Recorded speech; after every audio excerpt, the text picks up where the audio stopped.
आप सभी का एआईसीसी की विशेष प्रेस वार्ता में बहुत बहुत स्वागत। सभी इलेक्ट्रॉनिक मीडिया, प्रिंट मीडिया और जो लाइव लिंक के द्वारा इस प्रेस कॉन्फ्रेंस को सुन रहे हैं उन सभी का बहुत बहुत स्वागत। आज हमारे बीच जिन्हें सारा हिंदुस्तान जानता है, ऐसे जिनकी शुरुआत एनएसयूआई से हुई है और आप सभी जानते हैं कि जेएनयू में एनएसयूआई कोई चुनाव जीते ये बहुत बड़ी बात है। उस ज़माने में डॉक्टर नासिर हुसैन साहब जेएनयू प्रेसिडेंट रहे हैं,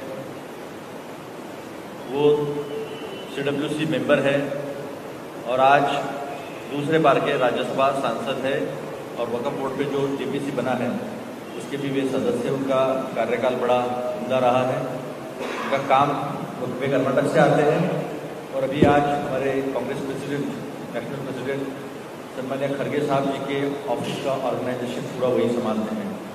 तो आज हमारे बीच में वे हैं। उनके साथ हमारे माजी मंत्री, माजी युवा मंत्री, ऐसा कहूँगा तो मैं ठीक रहेगा, और हमारे महाराष्ट्र के नेता, अभी भी युवा है। हाँ, माजी अभी युवा है, अभी भी युवा है और आने वाले कई सालों तक वो युवा ही रहने वाले हैं।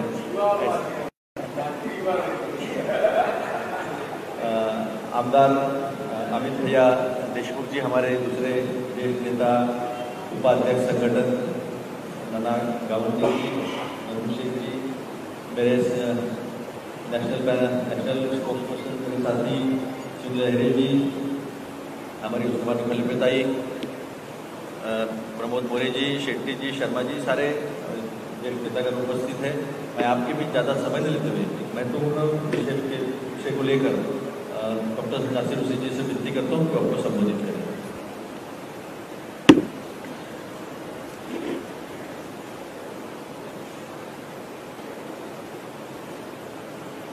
अमित देशमुख जी, अतुल लोंडे जी, एमएम शेख साहब, लवांडे जी, सुनील लहरे जी साहब,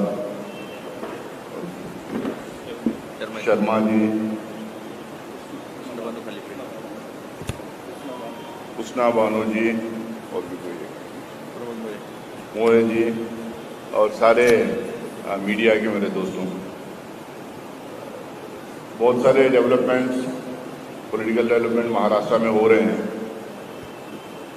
बदलापुर में भी एक बड़ा कांड हो गया जिसको लेके काफ़ी एजिटेशन पूरे महाराष्ट्र स्टेट में हो रहे हैं। कांग्रेसमैन हर जगह एजिटेट कर रहे हैं, प्रोटेस्ट कर रहे हैं। मुझे लगता है कि कल अगर ये प्रेस कॉन्फ्रेंस कल करते तो अच्छा होता, लेकिन क्योंकि कल जेपीसी की पहली मीटिंग है वक्त जेपीसी को लेके, उसका मेंबर मैं हूँ तो मुझे वहाँ जाना है। आप तमाम लोगों को पता है कि जो है कई दिनों से हिंडनबर्ग रिसर्च कंपनी की रिपोर्ट्स आ रही हैं। अदानी बिजनेस हाउस को लेके कई जगह पार्लियामेंट के अंदर से लेके सड़कों तक कई जगह बहस हुई है। सेबी को और सेबी के रोल को लेके काफी बहस हुई है। तो कांग्रेस पार्टी ये इशू लगातार उठा रही है। हमारे नेता राहुल गांधी जी ये इशू लगातार उठा रहे हैं, पार्लियामेंट के अंदर भी उठाए, बाहर भी उठाए। हम लोगों ने डिमांड किया है, ये इतना बड़ा मुद्दा ये है, इतना बड़ा इशू है, इसमें डायरेक्ट प्राइम मिनिस्टर का इन्वॉल्वमेंट है, पूरी सरकार का इन्वॉल्वमेंट है, हमारे पब्लिक इंस्टीट्यूशंस के पैसे साइफनिंग ऑफ करने का इशू है, मनी लॉन्ड्रिंग का इशू है, शेल कंपनीज का इशू है, स्टॉक मार्केट को मैनिपुलेट करने का इशू है। ये तमाम इश्यूज को लेके, और वो लोग जो सेबी में at the helm of affairs हैं, फाइनेंस मिनिस्टर में जो जिम्मेदार पदों पे हैं, और हमारे इन्वेस्टिगेटिव एजेंसीज किस तरह से एक बड़े बिजनेसमैन को, एक बड़े बिजनेस को किस तरह से मदद कर रही है, इन तमाम चीज़ों को लेके हम लोगों ने डिमांड की है कि एक जेपीसी होना चाहिए, joint parliamentary committee, joint parliamentary committee constitute करने में कोई प्रॉब्लम नहीं होना चाहिए। ये पहली बार ऐसा डिमांड नहीं आ रहा। इस तरह के इकोनॉमिक ऑफेंसेस जब हुए हैं, इस तरह के इश्यूज जब हमारे देश में पिछले 75 साल से आए हैं, तो लगातार अपोजिशन, जब कांग्रेस पार्टी भी जब सत्ता में थी, अपोजिशन पार्टीज डिमांड करती तो हम लोग जेपीसी कॉन्स्टिट्यूट करते थे। कई बार जेपीसी कॉन्स्टिट्यूट हुई। तो हमारा डिमांड है कि जो अदानी मेगा स्कैम, सेबी का कनेक्शन, इन्वेस्टिगेटिव एजेंसीज की मदद है बिजनेसर्स को, इसमें एक जेपीसी होना चाहिए। हम लोग बार बार ये सवाल उठा रहे हैं कि आखिरकार नरेंद्र मोदी जी एक आदमी के लिए, एक अपने दोस्त के लिए, एक बिजनेस हाउस के लिए कैसा पूरी सत्ता और पूरी गवर्नमेंट की मशीनरी कैसा उसको मदद करने में लगा दिए हैं। आखिरकार क्यों एक आदमी को मदद कर रहे हैं? इसका बेनिफिट भारतीय जनता पार्टी को कैसा हो रहा है, सरकार को कैसा हो रहा है, इनके कैसा पैसे ऑफशोर भेजा जा रहा है, वहां से वापस शेल कंपनीज में कैसा वापस हिंदुस्तान में लाकर यहाँ पे स्टॉक मार्केट का मैनिपुलेशन हो रहा है, ये हिंडनबर्ग रिपोर्ट में आया है। और एक रिपोर्ट नहीं, मुझे लगता है कि अब तक 3-4 रिपोर्ट हिंडनबर्ग रिसर्च कंपनी के आए हैं। सरकार और खासकर बीजेपी के लोग और लोकसभा राज्यसभा में जो कुर्सी पे बैठते हैं, वो लोग भी ये कह रहे हैं कि कांग्रेस पार्टी हिंडनबर्ग एक प्राइवेट एजेंसी है, एक प्राइवेट कंपनी है, उसके रिपोर्ट के आधार पर हिंदुस्तान की इकोनॉमी को डिस्टेबलाइज करना चाह रही है। भाई हम ये कह रहे हैं कि प्राइवेट एजेंसी है, गवर्नमेंट एजेंसी है, इंडियन एजेंसी है, फॉरेन एजेंसी है। जब पब्लिक डोमेन में एलिगेशंस आते हैं, जब रिपोर्ट्स आते हैं, कुछ डेटा के आधार पर किसी भी सरकार को या प्रधानमंत्री को कटघरे में खड़ाया जाता है, तो सरकार की जिम्मेदारी होती है कि वो उसमें से they come out clean out of it. अब वो हमारी जिम्मेदारी नहीं होती है। अपने आप को निर्दोष प्रूव करना, अपने आप को क्लीन प्रूव करना, ये सरकार की जिम्मेदारी होती है। ये कैसा हो सकता है? सिर्फ और सिर्फ इन्वेस्टिगेशन होना चाहिए। बिना इंक्वायरी, बिना इन्वेस्टिगेशन कोई भी क्लीन चिट नहीं दे सकता। आज बीजेपी कुछ भी बोले, अब सुप्रीम कोर्ट ने कहा कि सेबी को बोला इसमें इंक्वायरी होना चाहिए। ये जितने ऑफशोर कंपनीज बने थे, शेल कंपनी जो बने थे, उसके बारे में इन्वेस्टिगेशन होना चाहिए। उन्होंने कहा 2 महीने में इन्वेस्टिगेशन होना चाहिए, लेकिन आज 9 महीने हो गए, लेकिन अभी तक कोई इंक्वायरी रिपोर्ट कंप्लीट नहीं है। तो आखिरकार क्यों मोदी जी इसके बारे में बात नहीं करते, इस सरकार इसके बारे में बात नहीं करती? हम पूछना चाहते हैं, हम बताना चाहते हैं हमारे देश को कि किस तरह से इन्होंने इन्वेस्टिगेटिव एजेंसीज को इस्तेमाल किया एक आदमी को मदद करने के लिए। मैं कुछ एग्जांपल्स देता हूं। जून 2016 में एनडीटीवी के ऑफिसर्स का रेड होता है, प्रणय राय के जो ओनर होते हैं उनके घर का रेड होता है। उसके बाद एनडीटीवी बिक जाती है, 61% स्टेक जो है अदानी को मिलते हैं। सीसीआई टीम अंबुजा सीमेंट्स को रेड करती है दिसंबर 2020 में। अब उसके बाद पता चलता है कि अंबुजा सीमेंट को अदानी अक्वायर कर लेते हैं। जीवी के ग्रुप को मुंबई एयरपोर्ट में रेड होता है 28 जुलाई 2020 को। बाद में पता चलता है कि 98% जीवी के एयरपोर्ट में अदानी का हो जाता है। Income tax official Quint office Noida में रेड करते हैं 2018 में। 3 साल बाद अदानी 49% उसमें स्टेक खरीद लेते हैं। आईटी ऑफिसर्स कृष्णापट्टनम पोर्ट में रेड करते हैं। बाद में पता चलता है कि अदानी पोर्ट्स और एससीजेड या अदानी कंपनी खरीद लेती है कृष्णापट्टनम पोर्ट को और एससीजेड को। अल्ट्राटेक सीमेंट को उसमें कुमार मंगलम बिरला जो है अदानी से लेते हैं, लेकिन फिर उनके ऊपर करप्शन केस कर दिया जाता है। आदित्य बिरला ग्रुप को करप्शन में फंसाया जाता है, उसके बाद अदानी वो खरीद लेते हैं। तो ये जो इन्वेस्टिगेटिव एजेंसीज, इसका हम लोगों ने कनेक्शन इलेक्ट्रोल बॉन्ड्स में भी देखा है। कैसा ये रेड करते थे, कैसा ये समन बेचते थे, उसके बाद कैसा बीजेपी के इलेक्ट्रोल बॉन्ड्स की खरीदी होती थी और कैसा उनको क्लीन चिट देके छोड़ दिया जाता था। उसी यहाँ पे एकदम क्लियरली दिखाई दे रहा कि बड़े बिजनेस हाउसेस जो अदानी के राइवल्स थे, यानी तो हमारे देश के जो पब्लिक सेक्टर की प्रॉपर्टी थी, किस तरह से इन्वेस्टिगेटिव एजेंसीज वहां पे रेड करते हैं, वहां पे लोगों को तंग करते हैं और कैसा वो अल्टीमेटली अदानी खरीद लेते हैं। ये एक तरीके का हम लोगों ने अदानी को जो सरकार की तरफ से मदद हुई ये देखे हैं। उसके अलावा सरकार की तरफ से फेवरेटिज्म लगातार एक ही आदमी को, अब पता नहीं वो क्यों एक आदमी के ऊपर इतना प्यार मोहब्बत है। कांग्रेस कभी भी कॉर्पोरेट सेक्टर के खिलाफ नहीं रही, कांग्रेस कभी भी वेल्थ क्रिएटर्स के खिलाफ नहीं रही। इनफैक्ट अगर इस देश में कॉर्पोरेट सेक्टर को किसी ने बढ़ावा दिया, वेल्थ क्रिएटर्स को किसी ने बढ़ावा दिया, तो नेहरू जी के टाइम से लेके आज तक कांग्रेस पार्टी ने दिए। लेकिन कांग्रेस पार्टी कभी भी किसी को, किसी एक बिजनेस हाउस को यानी तो किसी एक बिजनेसमैन को मदद करने के लिए अपने पॉलिसीज नहीं चेंज कर देती थी।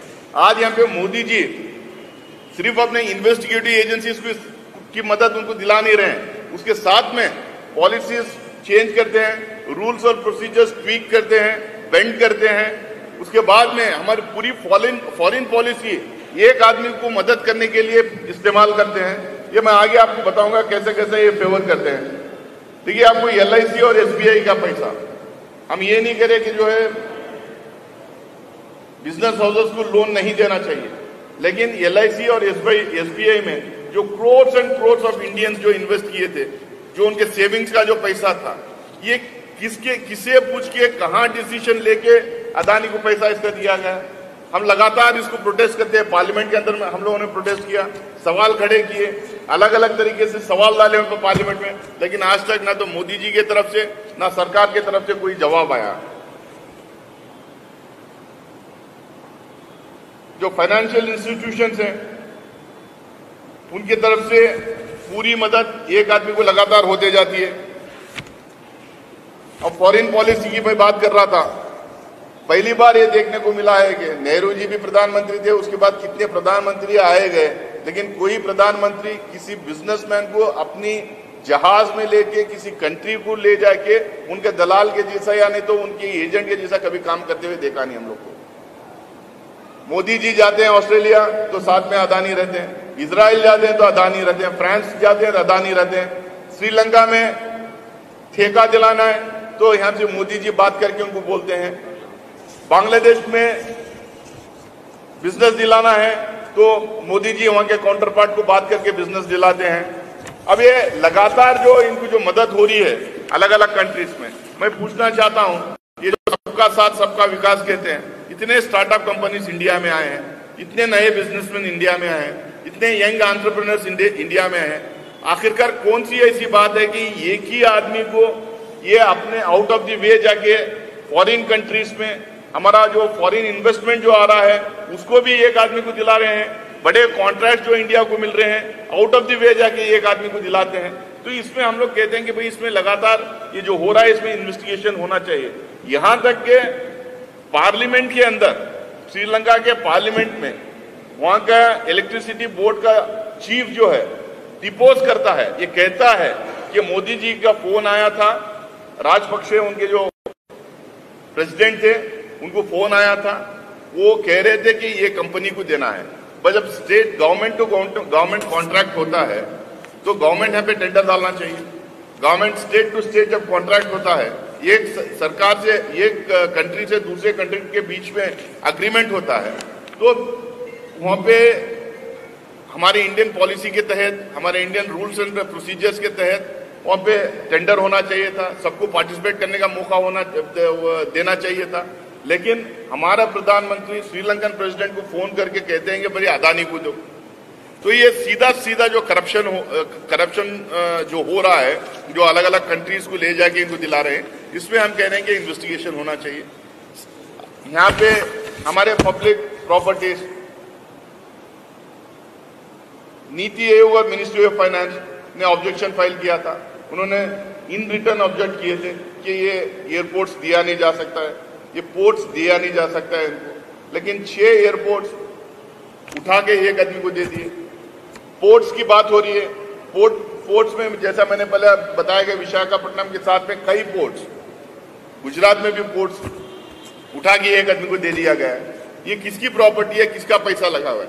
हिंदुस्तान की आवाम का पैसा लगा हुआ है, ये पब्लिक सेक्टर का पैसा है, ये पोर्ट्स उठा के दे रहे हैं। इसके बीच में खबर आई कि हजारों करोड़ों रुपए का कि ड्रग्स जो है मुद्रा पोर्ट पे आए थे, वहां पकड़ा गया था, वहां पे सीज किया गया था।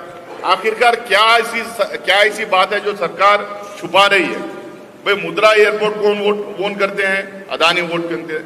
अब वो पोर्ट में हजारों करोड़ों रुपए के ड्रग्स आते हैं, वो कॉन्फिस्केट होता है। कॉन्फिस्केट होने के बाद में हम लोगों ने पार्लियामेंट में पूछा है कि वो ड्रग्स कहां गए, वो ड्रग्स कहां पर है और वो ड्रग्स किसका था।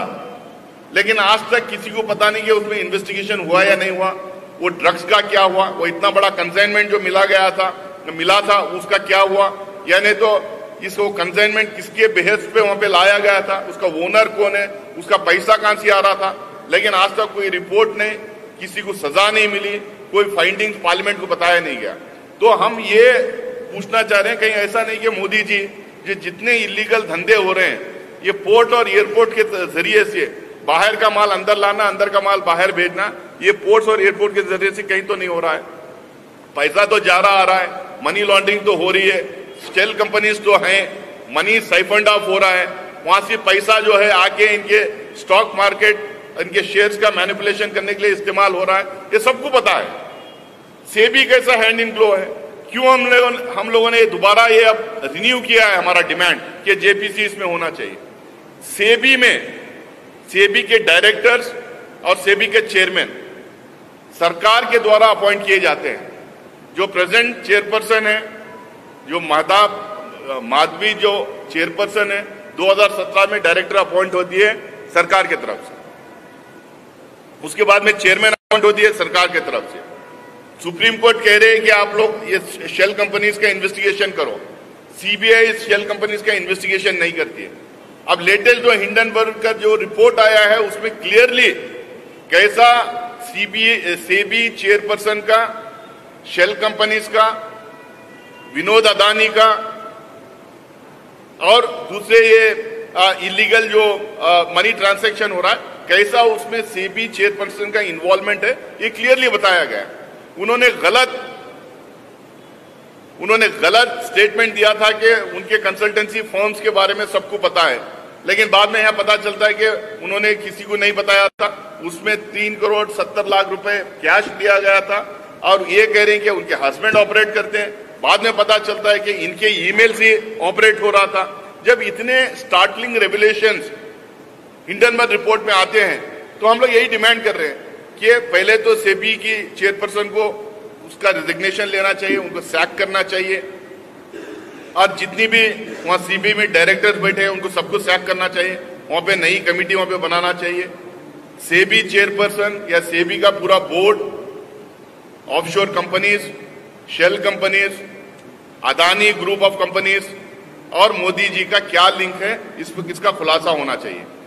मैंने बताया आपको पहले कैसा इन्वेस्टिगेटिव एजेंसीज मदद कर रहे हैं, मैंने आपको बताया कि फॉरेन पॉलिसी का कैसा इस्तेमाल हो रहा, मैं आपको यह भी बताया कि सरकार कैसा आउट ऑफ द वे जाके सिर्फ आम आदमी का पैसा ही नहीं बल्कि हमारे पब्लिक सेक्टर यूनिट्स कैसा उनको बेच दे रही है।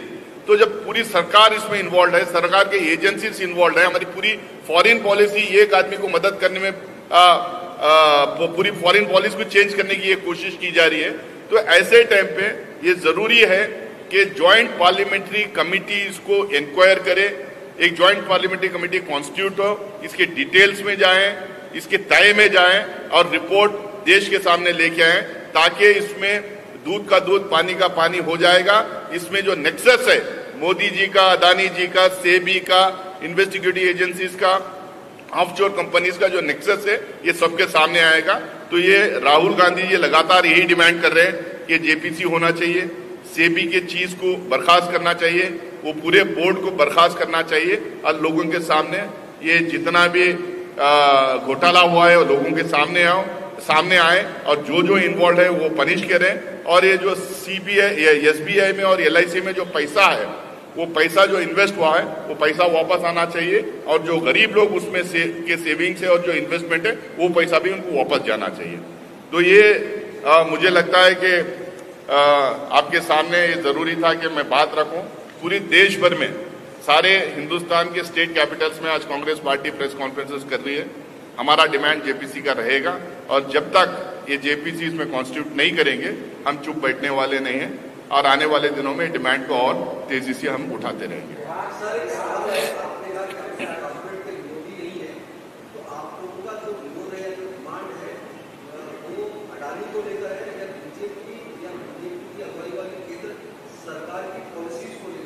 देखिए मैंने जैसा कहा कि हम कॉर्पोरेट सेक्टर के खिलाफ नहीं, वेल्थ क्रिएटर्स के खिलाफ नहीं। मैंने ये कहा कि किसी एक आदमी को लगातार सरकार के पॉलिसीज को बेंड करके, ट्वीक करके किसी को एक को फायदा पहुंचाना और उस जो फायदा पहुंच रहा उसका फायदा इलेक्शंस में लेना, ये सारे चीज आप लोगों को पता है। हम लोग ये कह रहे हैं कि जितना भी फेवरेटिज्म हुआ है, जितना भी पॉलिसीज को बेंड किया गया है, जितनी भी फॉरेन पॉलिसी चेंज करके बाहर कॉन्ट्रैक्ट दिलाया गया, इसमें ये बहुत बड़ा घोटाला है। इसमें लाखों करोड़ों रुपए का घोटाला है।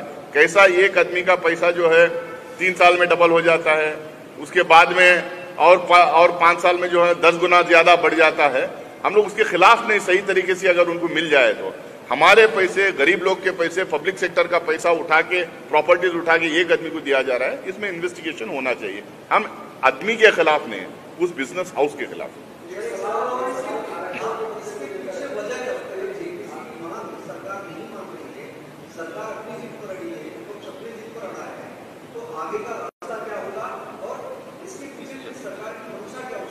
इसके पीछे मंशा साफ है। जेपीसी कल होगी तो उनके भी लोग होंगे, अपोजिशन के सारे पार्टीज के लोग होंगे, सारे अपोजिशन पार्टीज के एमपीज उसमें होंगे। वहां पे खुलासा हो जाएगा और मोदी जी उसमें खुलेआम फंस जाएंगे। इसीलिए वो डर रहे हैं। इसीलिए जो है वो यहाँ तक कि वाइस प्रेसिडेंट भी बोलते हैं कि हम लोग इकोनॉमिक डिस्टेबलिश करने के हैं। तो हम नहीं कह रहे ना भाई। सुप्रीम कोर्ट ने भी कहा कि सेबी को उन्होंने डायरेक्शन दिया कि 2 महीने में, 3 महीने में रिपोर्ट आप इन्वेस्टिगेट करके रिपोर्ट दो करके।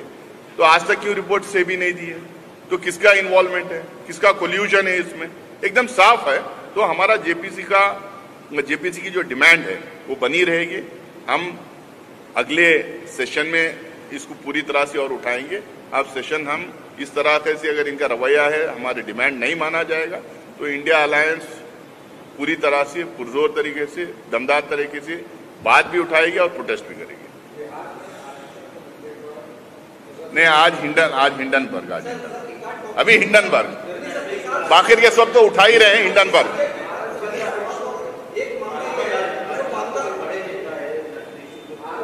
नहीं है, नहीं, वो तो है, बाद में अलग से होना दे दूंगा। अभी हिंडनबर्ग, अदानी, सेबी और मोदी।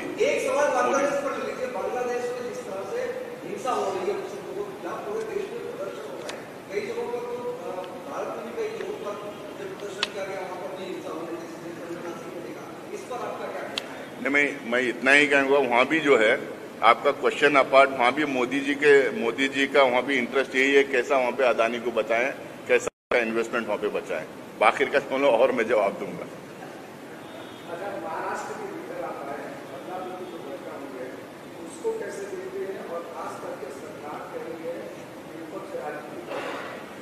देखिए, हमारे सारे नेता आज सड़कों पे थे। हमारे एक नेता बदलापुर खुद जा रहे हैं। सारे हमारे कार्यकर्ता पूरे स्टेट में प्रोटेस्ट कर रहे हैं इस इशू को लेके। मैं तो ये कहूँगा कि इस सरकार की नाकामी है, विफलता है। उन्होंने फेल किया लॉ एंड ऑर्डर प्रोटेक्ट करने में। और इस सरकार जो है वो कोई इंटरेस्ट नहीं एडमिनिस्ट्रेशन के, इधर से उधर से चौ बन के टूट फूट के सरकार है। एक डिस्क्रेडिटेड सरकार है। आपको और 2 महीने इसको बर्दाश्त करना पड़ेगा, उसके बाद नई सरकार बन जाएगी। आपने ले लिया, 2 ले लिया आपने।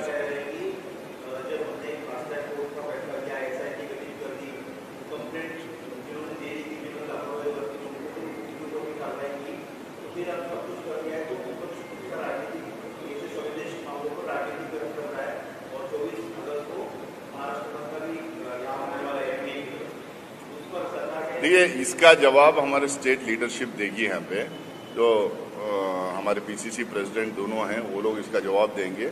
लेकिन इतना ही मैं उनको याद दिलाना चाहूँगा, निर्भया केस भी हुआ था। निर्भया केस भी हुआ था।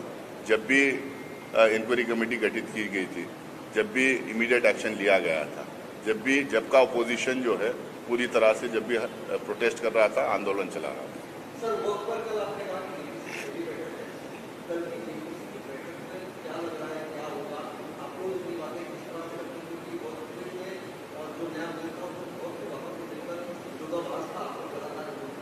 देखिए, हमारा डिमांड था उसको वापस लेने के लिए, और कुछ लोगों का डिमांड था जेपीसी के लिए। जेपीसी कॉन्स्टिट्यूट किए हैं, मैं भी उसका मेंबर हूँ जेपीसी का।